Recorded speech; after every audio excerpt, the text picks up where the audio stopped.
ഈശോമിശിഹായ്ക്ക് സ്തുതിയായിരിക്കട്ടെ. ഒരു നിമിഷം നമുക്ക് പ്രാർത്ഥിക്കാം.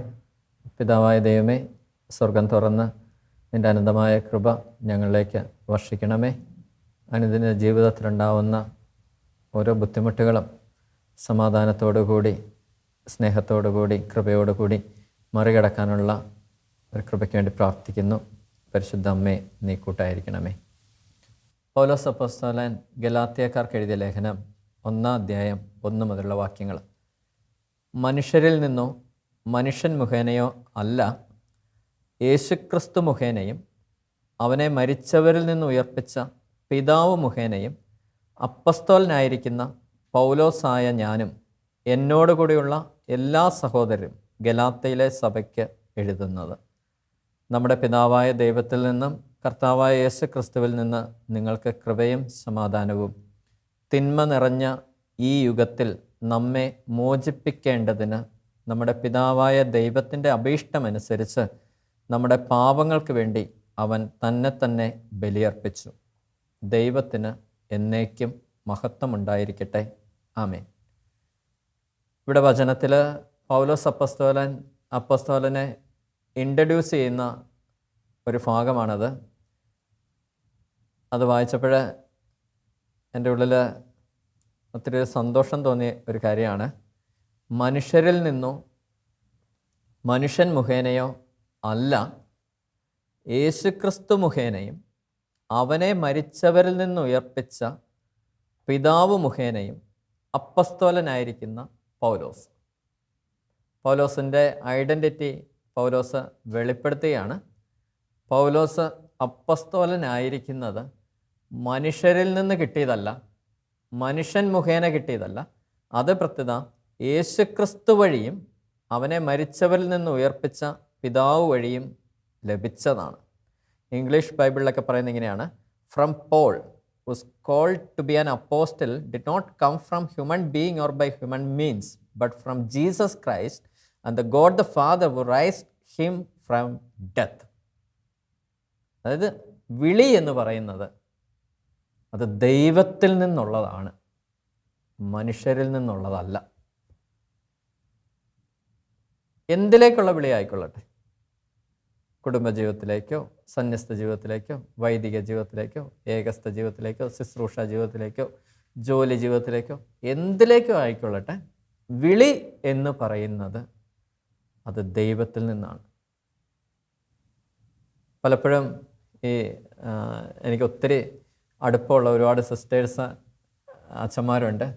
അവരോടൊക്കെ ഒത്തിരി സംസാരിക്കാറുണ്ട്, മനസ്സ് തുറന്ന് അങ്ങോട്ടും ഇങ്ങോട്ടും ഒക്കെ സംസാരിക്കാറുണ്ട്. ഒത്തിരിയേറെ സുഹൃത്തുക്കൾ എനിക്ക് ആ ഒരു മേഖലയിലുണ്ട്.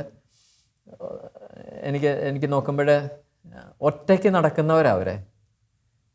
കാരണം എല്ലാം വിട്ട് കർത്താവിന് വേണ്ടി ഇറങ്ങി ഒറ്റയ്ക്ക് യാത്ര ചെയ്യുന്നവരാണ്. ശരിക്കും കർത്താവിൻ്റെ ശുശ്രൂഷയ്ക്ക് വേണ്ടി ഇറങ്ങിയവർ മുഴുവൻ ഒറ്റയ്ക്കാണ്, അവർ ഒറ്റയ്ക്ക് നടക്കേണ്ടവരാണ്. എന്നാൽ യേശുക്രിസ്തു ഒറ്റയ്ക്കാണ് നടന്നിരുന്നത്. ഒറ്റയ്ക്ക് നടന്നവൻ സകലത്തെയും കുറിച്ച് പഠിപ്പിച്ചു എന്നൊക്കെ പലയിടത്തും നമ്മൾ കേട്ടിട്ടുണ്ട്. അപ്പോൾ ഇവരൊക്കെ ഒറ്റയ്ക്ക് നടക്കുന്നവരാണ്. അപ്പം ഇതിൽ ഈ ലേറ്റ് ഒക്കേഷൻസ് കിട്ടിയ ഒരുപാട് അച്ഛന്മാരെ, സിസ്റ്റേഴ്സിനെ എനിക്കറിയാം. അപ്പോൾ അങ്ങനെ കണ്ടു കഴിഞ്ഞാൽ ഞാൻ ഒരു ക്യൂരിയോസിറ്റി കൊണ്ട് ചോദിക്കാറുണ്ട്, എങ്ങനെയാണ് വിളി കിട്ടിയത്? ഈ വിളി കിട്ടിയത് എങ്ങനെയാണ്? അപ്പോൾ എന്നോടൊരു ബഹുമാനപ്പെട്ട അച്ഛൻ പൂനെയിൽ ഞാൻ വർക്ക് ചെയ്തിരുന്ന സമയത്ത് ഒരു ഓർഫനേജിൽ ഉണ്ടായിരുന്ന ഒരു അച്ഛനുമായിട്ട് ഇങ്ങനെ സംസാരിക്കാനിടയായി. അച്ഛനപ്പം മറാഠി അച്ഛനാണ്.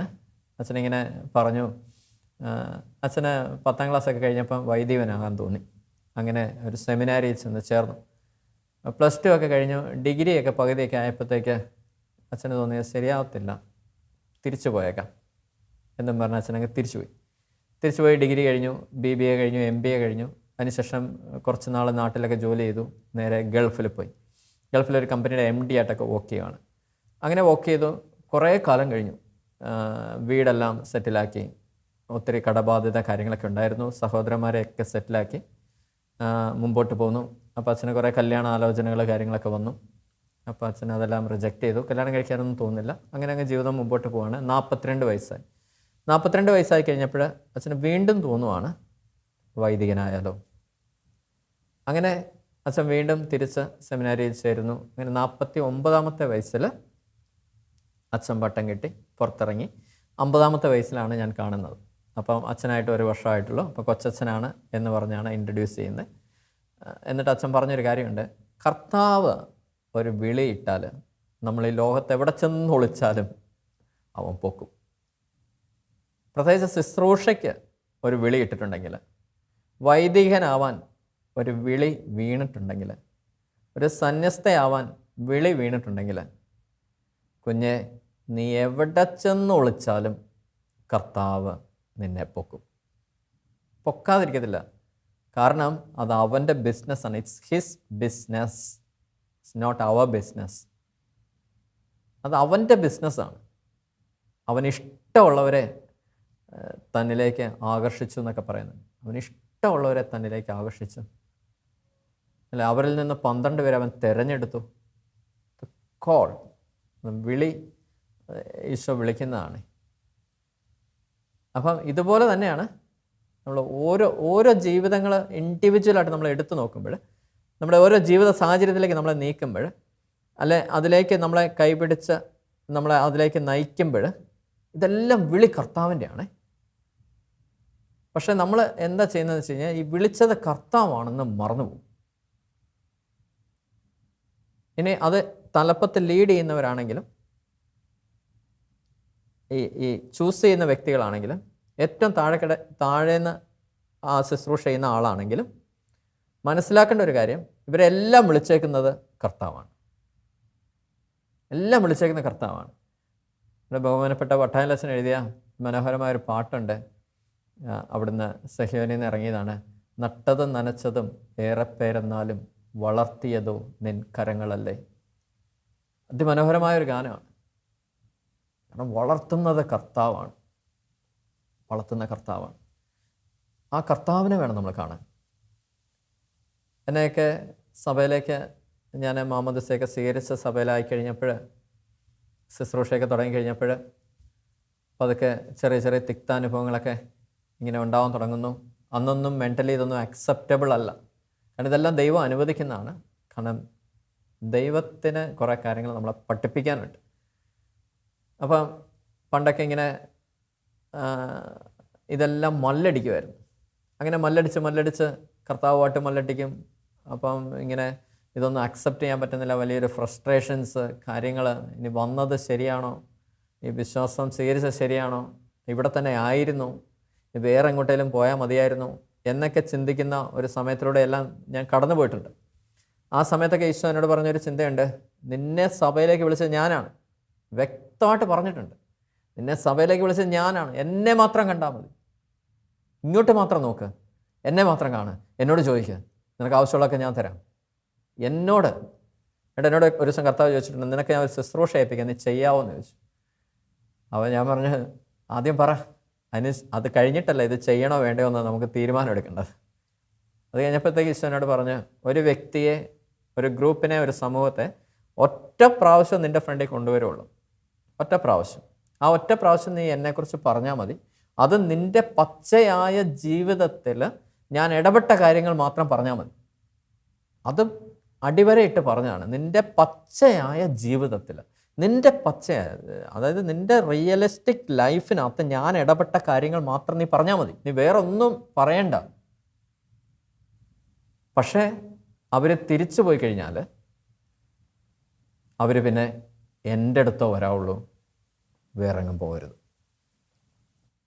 എന്ന് വെച്ചാൽ സഭയിലേക്ക്, കൂദാശകളിലേക്ക്, ഈശോയിലേക്ക്, വചനത്തിലേക്ക് ആ ഒരൊറ്റ മൊമെൻ്റ് കൊണ്ട് നിനക്ക് അവരെ എത്തിക്കാൻ പറ്റണം.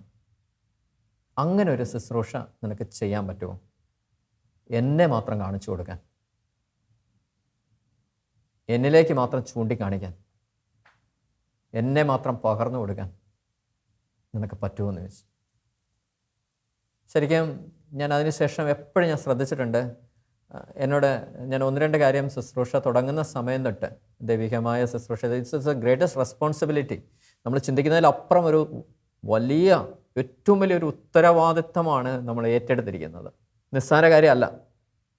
ഞാനൊക്കെ എപ്പോഴും ഓർക്കാറുണ്ട്, നമ്മുടെ മുമ്പിൽ നിൽക്കുന്നൊരു വ്യക്തി ഒരു ചെറിയൊരു ടോക്ക് കേൾക്കാനായിരിക്കാം, അല്ലെങ്കിൽ ഒരു ആത്മീയ ഉപദേശം തേടിയായിരിക്കാം, ഒരു പ്രാർത്ഥനാ സഹായം തേടിയായിരിക്കാം, ഒരു അഡ്വൈസ് തേടിയായിരിക്കാം. നമ്മുടെ ഫ്രണ്ടിൽ ഒരു വ്യക്തിയെ ദൈവം കൊണ്ട് നിർത്തുന്നു. ആ വ്യക്തിക്കുള്ളിൽ ഒരു ആത്മാവുണ്ട്. ആ ആത്മാവിൻ്റെ വില എന്ന് പറയണത് യേശുവിൻ്റെ കുരിശുമരണമാണ്. അതിൻ്റെ equal to the value of that soul equal to യേശുവിൻ്റെ കുരിശുമരണമാണ്. കാരണം അത്രമാത്രം വിലയുള്ള ഒരാത്മാവാണ്. ആത്മാവിനെയാണ് ദൈവം നമ്മുടെ മുമ്പിൽ കൊണ്ട് നിർത്തുന്നത്. ആ ആത്മാവിൻ്റെ വിശുദ്ധീകരണം, ആ ആത്മാവിൻ്റെ സാങ്ക്ടിഫിക്കേഷൻ നമ്മളിലൂടെ വേണം കർത്താവിന് ചെയ്യാൻ. അതിന് നമ്മളൊരു ഉപകരണമാക്കി ദൈവം നിൽക്കുകയാണ്. ഇത് ചെയ്യുന്ന മൊത്തം കർത്താവാണേ. ഞാനൊരു റോളെന്നേ ഉള്ളൂ, ഇവിടെ ഇങ്ങനെ നിൽക്കുന്നേ ഉള്ളൂ. ഇതിൻ്റെ പിന്നിൽ പ്രവർത്തിക്കുന്ന മുഴുവൻ അവൻ്റെ കരങ്ങളാണ്.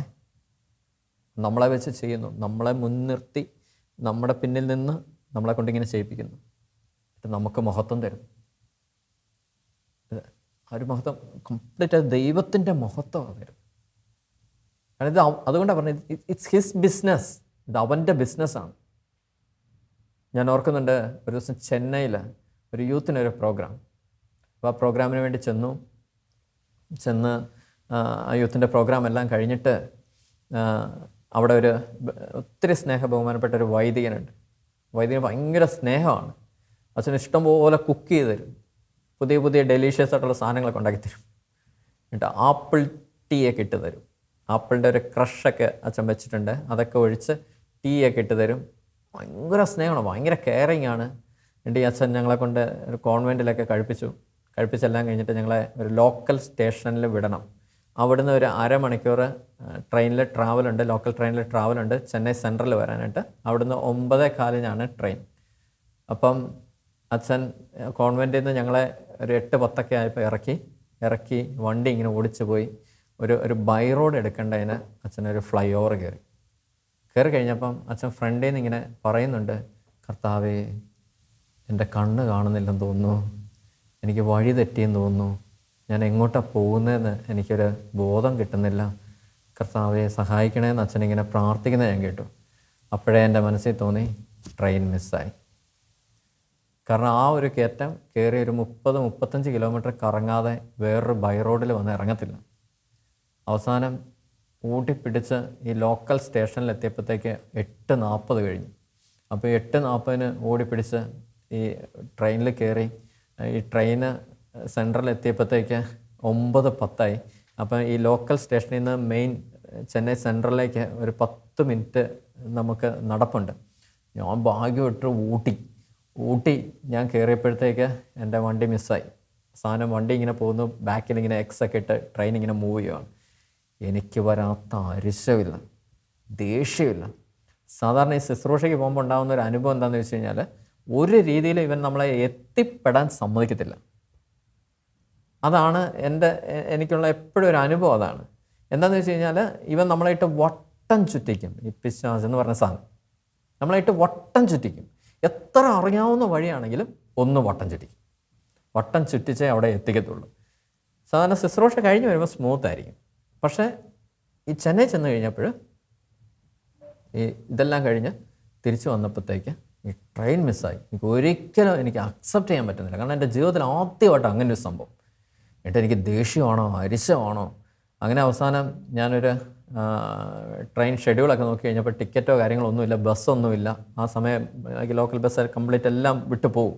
എല്ലാം ഒരു 5:30-6 മണിയോട് കൂടി നൈറ്റ് സർവീസ് ബസ്സെല്ലാം അങ്ങ് പോരും. അത് കഴിഞ്ഞപ്പോഴത്തേക്ക് ഞാൻ പെട്ടെന്ന് ഒരു ലോക്കൽ ട്രെയിൻ ഒക്കെ നോക്കി, ഒന്നും കിട്ടുന്നില്ല. അവസാനം ധൻബാദ് ഒരു ആലപ്പുഴ എക്സ്പ്രസ് ഉണ്ട്, അത് ചെന്നൈ ടച്ച് ചെയ്താണ് വരുന്നത്. അപ്പോൾ അതിന് ഞാൻ ടിക്കറ്റ് എടുത്തു. അപ്പോൾ രാത്രി അതൊരു 10:30 വരും, 11:30 വരെ അത് ചെന്നൈയിൽ ഹോൾട്ട് ഉണ്ട്. അപ്പോൾ അതിൽ ലോക്കൽ ടിക്കറ്റ് എടുത്ത് പോയേക്കാം, ചെന്നൈയിൽ നിന്ന് സീറ്റ് കിട്ടുമല്ലോ എന്നൊക്കെ കരുതി ഞാൻ ടിക്കറ്റ് എടുത്തു. ടിക്കറ്റൊക്കെ എടുത്ത് ഞാൻ വെയിറ്റ് ചെയ്ത് നിന്നു. ഈ വണ്ടി വന്ന് നിന്നപ്പോൾ ഈ നോർത്ത് ഇന്ത്യയിൽ വരുന്ന ജോലിക്ക് വരുന്ന ആൾക്കാരിങ്ങനെ ഈ പുസ്തകം അട്ടിയിരിക്കുന്ന പോലെ ഇങ്ങനെ ഒരു അട്ടിയിരിക്കുകയാണ് ഈ ലോക്കലിൽ. കാല് കുത്താൻ സ്ഥലമില്ല. അത് കഴിഞ്ഞപ്പോഴത്തേക്ക് ഞാൻ പെട്ട് കഴിഞ്ഞപ്പോഴത്തേക്ക് ഞാൻ തിരിച്ച് അച്ഛനെ വിളിച്ചപ്പോഴത്തേക്ക് അച്ഛനോട് പറഞ്ഞു, അച്ഛൻ ഇങ്ങനെ വണ്ടി മിസ്സായി. അപ്പം George sorry, extremely sorry George, ഇങ്ങനെ തിരിച്ചു പോരാൻ പറഞ്ഞു പള്ളിയിലേക്ക്. അപ്പോൾ ഇനി പള്ളിയിലേക്ക് പോകണമെങ്കിൽ 800 രൂപ മുടക്കി ഇനി യൂബറൊക്കെ എടുത്ത് വീണ്ടും പള്ളിയിലേക്ക് പോകണം. അപ്പോൾ പള്ളിയിലേക്കൊക്കെ പോകുമ്പോൾ എനിക്ക് ദേഷ്യമാണോ അരിശമാണോ എനിക്കറിയത്തില്ല എന്താണെന്ന്. അങ്ങോട്ട് പോകാൻ നേരത്തെ ഞാൻ ചുമ്മാ ഇങ്ങനെ അടുത്ത ദിവസത്തേക്ക് ടിക്കറ്റ് പയ്യെ ചെക്ക് ചെയ്ത് കഴിഞ്ഞപ്പോൾ ഒരു 3:30 ഒരു ട്രെയിൻ എടുക്കും. അത് രാവിലെ ഒരു 6 മണി 7 മണിയോടുകൂടി എറണാകുളത്തെത്തും. ആ വണ്ടിക്ക് ഒരു തേർഡ് AC ഒരു ടിക്കറ്റ് വേക്കൻ്റായിട്ട് കിടക്കുന്നു. അങ്ങനെ ഒരിക്കലും സംഭവിക്കാത്തതാണ്. കാരണം തത്കാൽ ബുക്കിങ്ങും കഴിഞ്ഞു. കാരണം തൊട്ടടുത്ത ദിവസം 3 മണിക്കല്ലേ 11 മണിക്ക് ബുക്ക് ചെയ്യണമല്ലേ, ഒറ്റ സീറ്റ് മാത്രം വേക്കൻ്റ്. ഞാൻ ചാടിക്കരുത് ബുക്ക് ചെയ്ത് ടിക്കറ്റ് റിസർവ്ഡായി. അത് കഴിഞ്ഞപ്പോൾ ഒരു സമാധാനമായി. ഇനി നാളെ AC കിടന്നൊക്കെ പോകാമല്ലോ. അങ്ങനെ ഞാനൊരു 1-1:30 ആയപ്പോൾ തിരിച്ച് ഈ വളാശ്ശേരി എന്ന് പറഞ്ഞ സ്ഥലത്ത് ഈ ഒരു സെൻറ്റ് ആൻ്റണീസ് കത്തീഡ്രലിൽ അവിടെ പള്ളിയിലെത്തി കഴിഞ്ഞപ്പം ഗേറ്റിൽ അച്ഛനിങ്ങനെ കരഞ്ഞുകൊണ്ട് നിൽക്കുകയാണ്. എന്നിട്ട് എന്നെ കണ്ടപ്പോഴേ കെട്ടിപ്പിടിച്ചിട്ട് അച്ഛൻ ഒറ്റ കരച്ചിൽ, ജോർജെ എന്നെ ഒന്നും പറയരുത്. അത് കഴിഞ്ഞപ്പോൾ ഞാൻ പറഞ്ഞു സാരമില്ല അച്ഛാ, കർത്താവിന് എന്തെങ്കിലും ഒരു പദ്ധതി കാണും എന്നൊക്കെ പറഞ്ഞ് ഞങ്ങൾ വീണ്ടും തിരിച്ച് അച്ഛൻ റൂമൊക്കെ അറേഞ്ച് ചെയ്ത് തന്നു. നമ്മൾ ആ റൂമിൽ സ്റ്റേ അടിച്ചു. പിറ്റേ ദിവസം രാവിലെ അച്ഛനും പറഞ്ഞു 6 മണിക്ക് ജോർജ് കോൺവെൻറ്റിലാണ് കുർബാന, കോൺവെൻറ്റിൽ പോകാം. അപ്പോൾ ഞാൻ കോൺവെൻറ്റിൽ പോയപ്പോൾ സിസ്റ്റേഴ്സൊക്കെ കളിയാക്കുക. കാരണം തലേദിവസം അവിടെ തന്നെ കഴിക്കാൻ പോയത്. സിസ്റ്റേഴ്സിൻ്റെ ടാറ്റ ബൈ ബൈ ഒക്കെ പറഞ്ഞിട്ട് പോയതാണ്. വീണ്ടും തിരിച്ച് അങ്ങോട്ട് തന്നെ കയറി വന്നു. അപ്പോൾ അന്ന് അവിടെ ഒരു ഹിന്ദു ലേഡി ഒരു ബാപ്റ്റിസം ചെയ്യുന്നുണ്ട്, ഒരു മാമോദിസ സ്വീകരിക്കുന്നുണ്ട്. അത് കഴിഞ്ഞിട്ട് നമ്മൾ അപ്പം അച്ഛൻ എന്നോടൊന്ന് കുറച്ച് നേരം ഒന്ന് സംസാരിക്കാമോ എന്ന് ചോദിച്ചു. അപ്പം കുറച്ച് നേരം ആ പുള്ളിക്കാരിയായിട്ട് സംസാരിച്ചു. നല്ല ഒരു ഹൈലി എഡ്യൂക്കേറ്റഡ് ആയിട്ടുള്ള നല്ലൊരു പൊസിഷനിൽ വർക്ക് ചെയ്യുന്ന ഒരാളാണ്. അപ്പോൾ എല്ലാം കർത്താവിനെ വ്യക്തമായിട്ട് അറിഞ്ഞ് ബോധ്യപ്പെട്ട് മാമോദിസ സ്വീകരിക്കുന്ന ഒരു ചടങ്ങായിരുന്നു. അങ്ങനെ അതിന് കുറച്ച് ഗൈഡൻസ് കാര്യങ്ങളെല്ലാം ആ വ്യക്തിക്ക് കൊടുക്കാനായിട്ട് ഈശോ ഇടവരുത്തി. അതിനുശേഷം ഞങ്ങളിങ്ങനെ ബ്രേക്ക്ഫാസ്റ്റ് കഴിച്ചുകൊണ്ടിരിക്കുകയാണ്. ആ സമയത്ത് കർത്താവ് എന്തൊക്കെയോ ചിന്തകൾ ഇങ്ങനെ മനസ്സിലിട്ടിട്ട് തരുന്നുണ്ട്. ഞാൻ പതുക്കെ അതിങ്ങനെ പറയാൻ തുടങ്ങി കഴിഞ്ഞപ്പോൾ ഒരു 10 മിനിറ്റ് കഴിഞ്ഞപ്പോഴത്തേക്ക് എന്നോട് ഈ വൈദികൻ എന്നോട് പറഞ്ഞു, ജോർജ് യു ഷുഡ് കണ്ടിന്യൂ എന്ന് പറഞ്ഞു. ജോർജ് അത് കണ്ടിന്യൂ ചെയ്യുക, എനിക്കുള്ള എന്തൊക്കെയോ ഉത്തരങ്ങൾ അതിലൂടെ എനിക്ക് കിട്ടി തുടങ്ങിയിട്ടുണ്ടെന്ന് പറഞ്ഞു. അങ്ങനെ ഞങ്ങളിങ്ങനെ സംസാരിക്കാൻ തുടങ്ങി. തിരിച്ച് പള്ളിയിൽ വന്നു, ഞങ്ങൾ ലഞ്ചൊക്കെ കഴിച്ചു. അത് കഴിഞ്ഞപ്പോൾ അച്ഛനോട് പറഞ്ഞു ഞാൻ ചെന്നൈ സെൻട്രലിൽ കൊണ്ടുവിടാം. അങ്ങനെ ഞങ്ങൾ അവിടുന്ന് കാറും എടുത്ത് ഞങ്ങൾ ചെന്നൈ സെൻട്രലിലേക്ക് വരികയാണ്. അവിടുന്ന് ഒരു 1-1.5 മണിക്കൂർ ഡ്രൈവ് ഉണ്ട് വണ്ടിക്കാകുമ്പോൾ. അങ്ങനെ ഞങ്ങൾ കാറും എടുത്ത് വരികയാണ്. അപ്പോൾ ഇങ്ങനെ ഒത്തിരി കാര്യങ്ങളിങ്ങനെ സംസാരിക്കുകയാണ്. ചെന്നൈ സെൻട്രലിലേക്ക് അടുക്കാറായപ്പോഴത്തേക്ക് അച്ഛൻ എന്നോട് പറഞ്ഞു, ജോർജ് എൻ്റെ വൈദിക വിളിയിൽ എനിക്ക് 100-ലധികം എനിക്ക് ഒത്തിരി സംശയങ്ങളുണ്ടായിരുന്നു. ഞാനിപ്പം വൈദികനായിട്ട് 10-25 വർഷമായി. പക്ഷേ എന്നാലും എൻ്റെ മനസ്സിലിങ്ങനെ കുറേ സ്ട്രെസ്സസ് എനിക്ക് ആരോടും തുറന്ന് പറയാൻ പറ്റുന്നില്ല. അങ്ങനെ ഒത്തിരി സ്ട്രഗിളിലൂടെ പോയി എനിക്കെല്ലാം ഇന്ന് ക്ലാരിറ്റിയായി. ഇന്ന് ജോർജിലൂടെ എനിക്ക് ഈശോ എല്ലാം എനിക്ക് പറഞ്ഞു തന്നു. അങ്ങനെ ഈ അച്ഛൻ എന്നെ കൊണ്ട് ട്രെയിനിൽ കയറ്റി എൻ്റെ സീറ്റിൽ ഇരുത്തിയിട്ടാണ് വൈദികൻ ഇറങ്ങിപ്പോയത്. ഒരു മിറാക്കിൾ എന്താണെന്ന് ചോദിച്ചു കഴിഞ്ഞാൽ, ഞാൻ ആ സീറ്റിൽ ഇരുന്ന് കഴിഞ്ഞപ്പോൾ ഞാൻ പുറകോട്ട് ചിന്തിച്ചപ്പോൾ ഞാൻ കംപ്ലീറ്റ് ബ്ലാങ്കാണ്. രാവിലെ ആ വൈദികനെ ഞങ്ങൾ ആ ഡൈനിങ് റൂമിൽ ഇരുന്ന് സംസാരിക്കുന്ന കാര്യം എന്നിട്ട് കംപ്ലീറ്റ് എൻ്റെ മൈൻഡിൽ നിന്ന് കർത്താവ് വൈപ്പ് ഔട്ട് ചെയ്ത് കളഞ്ഞു. പല പ്രാവശ്യം അതിങ്ങനെ റീകളക്ട് ചെയ്യാൻ ശ്രമിച്ചിട്ടുണ്ട്. എന്താണ് ഞാൻ അച്ഛനോട് പറഞ്ഞത്, എന്തൊക്കെയാണെന്ന് ഡിസ്കസ് ചെയ്തത്, പക്ഷേ കംപ്ലീറ്റ് കർത്താവ് ഇങ്ങനെ വൈപ്പ് ഔട്ട് ചെയ്ത് കളഞ്ഞു. പലപ്പോഴും അങ്ങനെ ഒരു അനുഭവത്തിലൂടെ കർത്താവ് എന്നെ നയിച്ചിട്ടുണ്ട്. അതുകൊണ്ട് ഞാൻ പറഞ്ഞു ഇറ്റ്സ് ഹിസ് ബിസിനസ്, ഇത് അവൻ മാത്രം അറിയേണ്ട കാര്യമാണ്. ഇത് അവൻ മാത്രമാണ്. അതുകൊണ്ടാണ് ഈ സമരിയാക്കാരി സ്ത്രീയെ കാണാനായിട്ട് കർത്താവ് ഒറ്റയ്ക്ക് പോയത്. കാരണം അത് ആ സ്ത്രീയുടെ കാര്യങ്ങൾ ആ സ്ത്രീയും ഈശോയും മാത്രം അറിഞ്ഞാൽ മതി, വേറെ ആരും അറിയേണ്ട ആവശ്യമില്ല. അത് എത്ര വേണ്ടപ്പെട്ടവരാണെങ്കിലും അറിയേണ്ട കാര്യമല്ല. കാരണം അത് കർത്താവ് ഇങ്ങനെ വൈപ്പ് ഔട്ട് ചെയ്ത് കളയും. ഒത്തിരി ധന്യരായ വൈദികരൊക്കെ എന്നോട് ഇങ്ങനെ ഷെയർ ചെയ്തിട്ടുണ്ട്. കുമ്പസാരക്കുള്ളിലൊക്കെ അങ്ങനത്തെ ഒരു അനുഭവത്തിലൂടെ അവരൊക്കെ കിടക്കുന്നുണ്ടെന്ന് പറഞ്ഞു. ഇങ്ങനെ പാവങ്ങളൊക്കെ ഏറ്റു പറഞ്ഞു കഴിയുമ്പം ആശീർവാദം കൊടുത്തു കഴിയുമ്പോഴത്തേക്ക് അവരുടെ മൈൻഡിൽ നിന്ന് അതിങ്ങനെ വൈപ്പ് ഔട്ട് ചെയ്ത് കളയുമെന്നാണ് പറയുന്നത്. അവർ പിന്നെ ഓർക്കാറില്ലെന്നാണ് പറയുന്നത്. റീകളക്ട് ചെയ്താലും കിട്ടത്തില്ലെന്നാണ് പറയുന്നത്. അങ്ങനെയൊക്കെ ധന്യരായിട്ട് ജീവിക്കുന്ന ഒത്തിരിയേറെ പുണ്യാത്മാക്കളുള്ള ഒരു മഹാസഭയാണ് നമ്മുടെയൊക്കെ സഭ. അപ്പം അതാ പറഞ്ഞ ഇറ്റ്സ് ഹിസ് ബിസിനസ്. ആർക്ക് വേണ്ടിയാണ് ഇത് കൊണ്ടുപോകുന്നത്, ആർക്ക് വേണ്ടിയാണ്? ഞാൻ ഓർക്കുന്നുണ്ട്, ആ യൂത്ത് കൺവെൻഷന് വേണ്ടി അല്ല ഈശോ എന്നെ അന്ന് ചെന്നൈ കൊണ്ടുപോയത്, ആ ഒരു പ്രിയപ്പെട്ട വൈദികന് വേണ്ടിയാണ്. അതുകൊണ്ടാണ് പറഞ്ഞത് ഇറ്റ്സ് ഹിസ് ബിസിനസ്. തിരഞ്ഞെടുപ്പ് നമ്മളെ നയിക്കുന്നത് കർത്താവാണ് നയിക്കുന്നത്. അതുകൊണ്ട് കർത്താവിനെ മാത്രം കണ്ടാൽ മതി. അപ്പം അങ്ങനെ കർത്താവ് വിളിച്ചപ്പോൾ അത് പൗലോസിനൊക്കെ അത്രയ്ക്ക് വ്യക്തമായ ബോധ്യം ഉണ്ടായിരുന്നു. അതുകൊണ്ടാണ് പറയുന്നത് കർത്താവ് മുഖേനയാണ്, മനുഷ്യ മുഖേനയല്ല. യേശുക്രിസ്തു വഴി അപ്പസ്തലനായതാണ്. യേശുക്രിസ്തുവിനെ മരിച്ചവരിൽ നിന്ന് ഉയർപ്പിച്ച പിതാവ് തന്ന ഗിഫ്റ്റായത്. അങ്ങനെ ദൈവം നമ്മളെ പിടിച്ച് നിർത്തുന്നുണ്ടെങ്കിൽ, ഞാനൊരു ദിവസം ഇവിടെ ഷാലോമിൽ വെച്ച് ബെന്നി സാറിനെ ഒരു ദിവസം കണ്ടു. ആദ്യമായിട്ട് അങ്ങനെ സാറിനെ പേഴ്സണലി അടുത്ത് കണ്ട് ഒന്ന് സംസാരിക്കാൻ ഒരിട വന്നത്. അപ്പോൾ ഞാനിങ്ങനെ സാറിനോട് കുറേ നേരം സംസാരിച്ചെല്ലാം കഴിഞ്ഞിട്ട് സാറിനോട് പറഞ്ഞു, സാറേ നമ്മളൊക്കെ ആത്മീയ മനുഷ്യരാണല്ലോ, ഇങ്ങനെ മുമ്പോട്ട് നീങ്ങുന്നവരാണല്ലോ, അവിടെ നമുക്ക് ചില ഈ ആത്മീയ ആയുധങ്ങളുണ്ടല്ലോ, നമുക്കിങ്ങനെ നിലനിൽപ്പിന് വേണ്ടി നമ്മൾ മുറുകെ പിടിക്കുന്ന ചില സാധനം, അത് നമുക്ക് ലൂസായി കഴിഞ്ഞാൽ നമ്മൾ വീഴും, നമുക്കറിയാം. ആ സാധനത്തിലാണ് നമ്മൾ മുറുകെ പിടിക്കുന്നത്. അപ്പോൾ സാറും കുറച്ച് കാര്യങ്ങൾ അങ്ങനെ കീപ്പ് ചെയ്യുന്നുണ്ട്, ഞാനും അങ്ങനെ കീപ്പ് ചെയ്യുന്നുണ്ട്. അപ്പം സാർ എന്തൊക്കെയാണ് കീപ്പ് ചെയ്യുന്നതെന്ന് എനിക്കറിയണ്ട, പക്ഷേ എനിക്ക് അതെല്ലാം ഒരു അനുഗ്രഹമായി വരാൻ വേണ്ടി എൻ്റെ തലയിൽ കൈവച്ച് എന്നെ ഒന്ന് അനുഗ്രഹിച്ച് വിടുമോയെന്ന് ചോദിച്ചു. അപ്പോൾ സാർ എൻ്റെ തലയിൽ കൈവച്ചിട്ട് സാർ ഒരു സെൻറ്റൻസ് പറഞ്ഞു. അതെന്നെ എൻ്റെ ഉള്ളിൽ ആഴ്ന്നിറങ്ങിയ ഒരു സെൻറ്റൻസാണ്. സാറ് പറഞ്ഞതാണ്, വിളിച്ചത് കർത്താവാണെങ്കിൽ നിലനിർത്താൻ കർത്താവിനറിയാം. വിളിച്ചത് കർത്താവാണെങ്കിൽ നിലനിർത്താൻ കർത്താവിനറിയാം. ആ ഒരൊറ്റ സംഭവം ഉണ്ടല്ലോ, എൻ്റെ ഉള്ളിലെ സകല ഭയങ്ങളും അങ്ങ് വിട്ടുമാറിപ്പോയി, ചില ആകുലതകളും വിട്ടുമാറിപ്പോയി. അല്ലെങ്കിൽ ഒരു ടോക്കനോ കാര്യങ്ങളൊക്കെ വന്നു കഴിഞ്ഞാൽ തിരിച്ചു പോകുന്നതിനെ കുറിച്ചായിരിക്കും ചിന്ത. നമുക്ക് തിരിച്ചു പോവോ, മഴ പെയ്യുമോ, വണ്ടി കിട്ടുമോ, കറക്റ്റ് ടൈമിന് ട്രെയിൻ കിട്ടുമോ, സീറ്റ് കിട്ടുമോ, ഇതൊക്കെ ഭയങ്കര ആകുലതയാണ്. അതെല്ലാം കഴിഞ്ഞപ്പോൾ ഒന്നുമില്ല.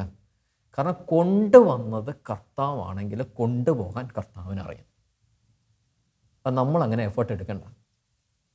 ഇനി തന്നത് ഈശോയാണെങ്കിൽ അതിനെ പരിപാലിക്കാൻ കർത്താവിനറിയാം. ഇനി ആദ്യത്തെ കുഞ്ഞൊക്കെ ഉണ്ടാകുന്ന സമയത്ത് അത് ക്യാരിങ് ആവുന്ന സമയത്ത് എനിക്ക് ജോലി ഇല്ല. ആ സമയത്തൊക്കെ ഇങ്ങനെ ഒത്തിരി സ്ട്രെസ്ഡ് ആയിട്ടുണ്ട്. പലരും പറഞ്ഞിട്ടുണ്ട്, ഒരു ജോലി ഇല്ലാതെ എങ്ങനെ മുമ്പോട്ട് പോകും. കാരണം ആ കുഞ്ഞ് ആയി കഴിഞ്ഞപ്പോഴത്തേക്കാണ് അടുത്ത ജോലി കാര്യങ്ങളെല്ലാം കർത്താവ് കൂട്ടിച്ചേർക്കാൻ തുടങ്ങി, അടുത്തൊരു ലെവലിൽ. അത് കഴിഞ്ഞിട്ട് രണ്ടാമത്തെ കുഞ്ഞ് ജനിച്ചപ്പോഴാണ് ശുശ്രൂഷയുടെ വഴികൾ മുഴുവൻ കർത്താവ് തുറക്കുന്നത്. അന്നൊക്കെ നമുക്കിതെങ്ങനെ കൊണ്ടുപോകും എന്ന് നമുക്ക് അറിയത്തില്ല. രണ്ടാമത്തെ കുഞ്ഞ് ജനിച്ച സമയത്ത് തന്നെ സാലറി നേരെ ഡബിൾ ആവുന്നു, കാര്യങ്ങളൊക്കെ ക്ലിയർ ആവുന്നു. അത് കഴിഞ്ഞിട്ട് ഒരു 20 days വർക്ക് ചെയ്താൽ മതി, 10 ദിവസം ശുശ്രൂഷയ്ക്ക് വേണ്ടി മാറ്റി വയ്ക്കാനായിട്ട് കർത്താവ് ഒരു ക്രമീകരണം ചെയ്യുന്നു. വേറൊരു കമ്പനിയിലേക്ക് സ്വിച്ച് ചെയ്യുന്നു. അതിനുള്ള കാര്യങ്ങളെല്ലാം വഴികളൊക്കെ തുറക്കുന്നു. പയ്യെ ശുശ്രൂഷയിൽ കർത്താവ് നയിക്കാൻ തുടങ്ങുന്നു. അതിനുശേഷം മൂന്നാമത്തെ കുഞ്ഞ് ജനിക്കുമ്പോൾ അടുത്ത ഒരു സംഭവം ഉണ്ടാവുന്നു. അതിലും ഒരു ഇരട്ടി സാലറിയിൽ കർത്താവ് വേറെ നയിക്കാൻ തുടങ്ങുന്നു. അങ്ങനെ ആ ഒരു രീതിക്കെല്ലാം കർത്താവ് അനുഗ്രഹം തന്നുകൊണ്ടിരിക്കുന്നു. അതുകൊണ്ട് വിളിച്ചത് കർത്താവാണെങ്കിൽ പരിപാലിക്കാനായിട്ട് കർത്താവിനറിയാം. കർത്താവിന് വേണ്ട സംരക്ഷണം തരും. നമുക്ക് വേണ്ട പ്രൊട്ടക്ഷൻ, വേണ്ട സംരക്ഷണം, ഗൈഡൻസ് എല്ലാം കർത്താവ് തരും. ഇനി ആ നിലനിൽക്കാനുള്ള കൃപ കർത്താവ് തരും. അത് കാരണം വിളിച്ചത് അവനാണ്, നിലനിർത്താൻ അറിയാം. നേരത്തെ പറഞ്ഞ പോലെ it's not our business, it's his business. ഇത് അവൻ്റെ ബിസിനസ് ആയതുകൊണ്ട് അവൻ്റെ ബിസിനസ് നിലനിർത്തുക, അത് ലാഭത്തിൽ എത്തിക്കുക എന്നുള്ളത് അവൻ്റെ ഉത്തരവാദിത്വമാണ്. It's not our responsibility, it's his responsibility. അതുകൊണ്ട് നമ്മളെ നിർത്തിയേ പറ്റത്തുള്ളൂ. കാരണം വിളിച്ചത് അവനാണല്ലോ, അതുകൊണ്ട് നമ്മളെ അവൻ നിർത്തും. അവൻ നിർത്തിയത് കൊണ്ട് ആർക്കും നമ്മളെ പിഴുതെറിയാൻ പറ്റത്തില്ല. അത് ആമോസ് 9:15 പറയുന്നത്, ആരും നിങ്ങളെ പിഴുതെറിയില്ല, പിഴുതെറിയാൻ പറ്റത്തില്ല. അതിനുള്ള കൃപ കർത്താവ് നമുക്ക് തരും, അഭിഷേകം തരും. അങ്ങനെ ഒരു ആധികാരികത, ഒരു ഒതൻറ്റിസിറ്റി നമുക്ക് തരും. നമ്മുടെ സംസാരത്തിൽ, നമ്മുടെ നോട്ടത്തിൽ, നമ്മുടെ ഇടപെടലിൽ, നമ്മുടെ രീതിയിൽ കർത്താവ് ഒരു ആധികാരികത നമുക്ക് തരും. അങ്ങനെ തന്ന് നമ്മളെ നയിക്കും. അപ്പോസ്തലൻ പറയാണ്, പൗലോസ് അപ്പോസ്തലൻ, ഇത് നമുക്കും ഇങ്ങനെ പറയാൻ പറ്റണം. നമുക്ക് വ്യക്തമായ ബോധ്യത്തോടു കൂടി ആദരം തുറന്ന് പറയാൻ പറ്റണം.